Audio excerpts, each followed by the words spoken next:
Hello friends, मैं हूं doctor Utpal. Monsoon के आते ही वायरल इन्फेक्शन के केसेस बहुत बढ़ जाते हैं। मॉनसून में टेम्परेचर 25 to 30 डिग्री होता है, सनलाइट भी नहीं होती है और ह्यूमिडिटी का लेवल ज़्यादा होता है। इस वजह से वायरस का ग्रोथ बढ़ जाता है और वायरस का ट्रांसमिशन भी बढ़ जाता है। ऐसा ही एक इन्फेक्शन है HFMD यानी कि हैंड फुट माउथ डिजीज़। ये कॉक्सिकाई और एंटेरोवायरल ग्रुप के जो वायरसेस है उसके इन्फेक्शन से होता है और यूजुअली छोटे बच्चों में लेस देन 10 ईयर्स के एज ग्रुप में ज़्यादा होता है क्योंकि इनकी इम्यूनिटी एडल्ट से थोड़ी कम होती है। इसमें लो ग्रेड फीवर आता है, हेडेक, बॉडी पेन, शरीर पर रैशेस होते हैं, थ्रोट पेन होता है और रनी नोज़ होता है। रैशेस स्पेसिफिक टाइप के होते हैं जो पाम्स एंड सोल्स पे होते हैं और ये वेसिकल टाइप होते हैं, जैसे कि पानी भरी हुई रैशेस हो वैसे रैश होते हैं। उसके आसपास रेडनेस होती है, माउथ के आसपास रैशेस होते हैं, बटक्स पे रैशेस हो सकते हैं और माउथ में अल्सर होते हैं। अल्सर टंग्स पे, लिप्स पे और थ्रोट के अंदर की तरफ पैलेट्स पे होते हैं और ये काफ़ी पेनफुल होते हैं। बच्चे को स्वेलो करने में भी दिक्कत होती है। अगर इसके ट्रीटमेंट की बात करें तो इसका कोई स्पेसिफिक ट्रीटमेंट अवेलेबल नहीं है क्योंकि ये वायरल इन्फेक्शन है। कोई भी एंटीबायोटिक्स या एंटीवायरल इसमें काम नहीं आती है। फीवर के लिए हमें पैरासीटामोल देनी है और बच्चे का हाइड्रेशन मेंटेन रखना बहुत ही ज़रूरी है क्योंकि अल्सर की वजह से बच्चा कुछ खा नहीं पाता, लिक्विड इंटेक भी कम हो जाता है, तो हो सके उतना उसको लिक्विड ज़्यादा देना है। इसमें आप नारियल पानी दे सकते हैं, कोई भी फ्रूट जूस दे सकते हैं, ORS दे सकते हैं।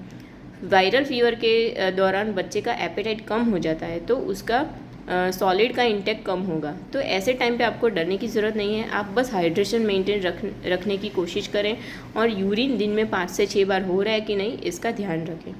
ये वायरल इन्फेक्शन फोमाइट्स और क्लोज कॉन्टैक्ट से फैलता है।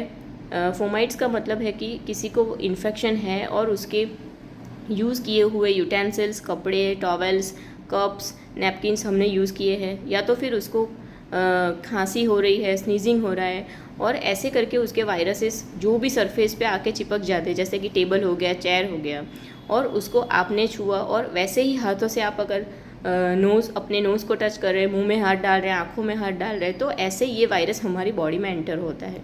तो सबसे इम्पॉर्टेंट है हैंड वॉश करना। जब भी आप बाहर से आ रहे हैं तो आपको हैंड वॉशिंग करनी है। खाने से पहले, टॉयलेट यूज़ करने के बाद हैंड वॉशिंग करिए। साबुन से एटलीस्ट 20 सेकेंड्स तक अच्छे से हैंड वॉश करना बहुत ज़रूरी है।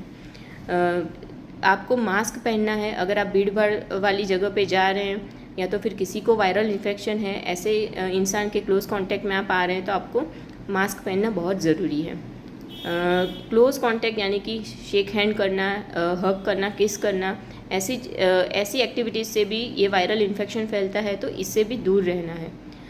अगर बच्चे को HFMD हो गया है तो उसको 7 डेज़ तक स्कूल नहीं भेजना है और दूसरे बच्चों के कांटेक्ट में नहीं लाना है क्योंकि 7 डेज़ के दौरान ही इसका जो ट्रांसमिशन है वो ज़्यादा होता है।